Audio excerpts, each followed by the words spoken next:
Hey YouTubers, it's your buddy Platt, and today we're going to be talking about the American wheat beer. Let's quickly run over the numbers.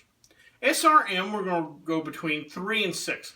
This is light colored beer, but as far as appearance, one thing you'll want to know is that there's a little haze to it. It's not a perfectly clear beer.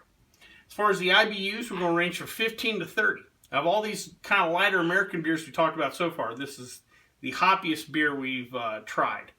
ABV-wise, we're going to range from 4.0 to 5.5% alcohol by volume.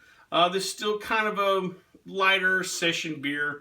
You can have a couple of them, not worry too much. These beers are the American craft brew version of the great German Weizen beers, or wheat beers. You're going to notice that they're a little bit hoppier than their German counterparts, but they're still really refreshing. On the nose, you're going to pick up a lot of grain, a little doughiness, and that is from the wheat that is in the grain bill. It's not just barley. There's some wheat in there. On the taste, you're going to be drinking liquid bread almost. You're definitely going to pick up the wheat and the grainy, doughy notes. Color-wise, we're going from a pale yellow to gold, but again, we're going to have a haze to it or whatever, and that would probably be the first thing you notice. Hop-wise, we're going to go to low, medium hop flavors. The hops itself are going to be citrusy, florally, a little spice. Not overly bitter, but you're definitely going to start now picking up the hops in the taste and on the nose. Medium light to medium body, but still very drinkable. These are still refreshing type beers. I wouldn't necessarily call them a lawnmower beer, but they would work in a pinch. The American version of the German Weizen beers, these beers tend to have a little less wheat in the mash bill than the German Weizen beers. Carbonation-wise, medium high carbonation, plenty of effervescence without being over the top. Today, the beer we're going to try is probably the standard bearer and probably the original American wheat beer, the Widmer Brewing Hefeweizen. So let's give her a try.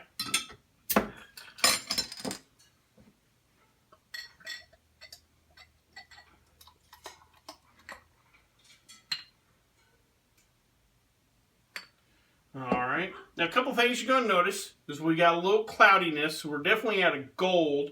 You can even almost want to say a little orange, but more of a gold flavor. But we got a nice head on there, and that's because the proteins in the wheat will add body to the head of the beer. So it'll be sustained. It's a longer head, thicker head than the American light lagers or diet lagers that we've been having.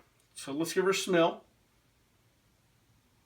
Definitely the citrusy aromas of the hops.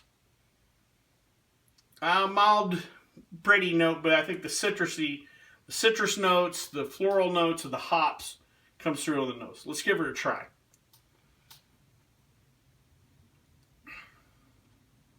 Oh yeah, hops on the finish. I definitely get it toward the back. This is still a very drinkable beer, very thirst quenching. But now we're getting some flavor. Now we're getting a little body. Out of the beers we talked about so far, this is the most crafty of the beers. And one of the ones the American craft brew scene has kind of run with and done a lot of things with. My thought on the addition of a lemon wedge or an orange wedge, if that's your thing, that's fine. I don't think the beer needs it. I think the unique flavors from the yeast and the wheat or whatever, I think this is a beer just fine. But if you do that, that's fine.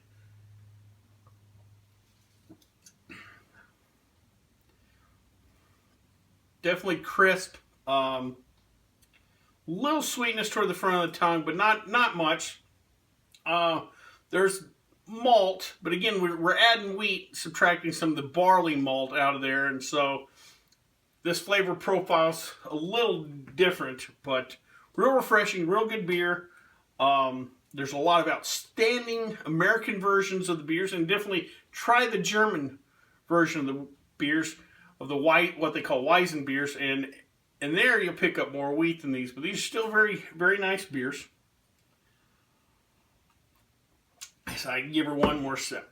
Well, I hope you liked this video, and if you did, please subscribe down below. Also, feel free to leave any comments, concerns, or questions down in the comment section, or you can always contact me on the Twitter page. Well, until next time, bottoms up.